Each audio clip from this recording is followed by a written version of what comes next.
வாங்க நம்ம இன்றைக்கி சூப்பரான ஐஸ்கிரீம் எப்படி செய்யலான்னு பார்க்கலாம். நான் 1/2 லிட்ரு பாலை 1/4 லிட்டர் அளவுக்கு நல்லா கொதிக்க வச்சுட்டேன்.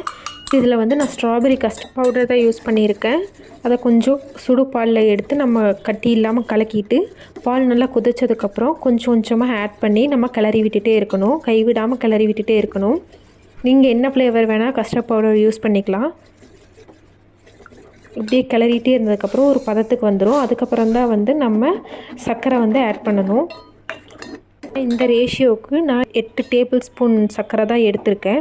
இப்போ அடுப்பு ஆஃப் பண்ணிவிட்டு வெண்ணிலா எசன்ஸ் மட்டும் கொஞ்சம் ஆட் பண்ணிக்கலாம். ஆட் பண்ணி கிளறி விட்டுட்டு கொஞ்சம் கூல்டவுன் ஆனதுக்கப்புறம் ஒரு சில்வர் பாத்திரத்தில் எடுத்து அதை ஊற்றி கூல்டவுன் ஆனதுக்கப்புறம் நம்ம ஃப்ரிட்ஜில் வச்சிடலாம். மறக்காமல் கவர் போட்டு க்ளோஸ் பண்ணி வைங்க. நான் அதை கவர் போடாமல் ஃபஸ்ட்டு வச்சுட்ட வீடியோ எடுத்துட்டேன். இப்போ நீங்கள் கவர் போட்டு க்ளோஸ் பண்ணி வச்சாதான் அந்த ஐஸ் கட்டி ஃபார்ம் ஆகாமல் இருக்கும். 2 டைம்ஸ் வந்து மிக்ஸி ஜாரில் போட்டு அடிக்கணும். ஃபஸ்ட் டைம் நான் ஒரு டைம் அடிச்சிட்டேன். செகண்ட் டைம் நான் வந்து அடிக்கிறேன். இதுக்கு முன்னாடி வந்து முந்திரி திராட்சை எடுத்து நெய்யில் கொஞ்சம் சர்க்கரை ஆட் பண்ணி நல்லா வறுத்துக்கிறேன்.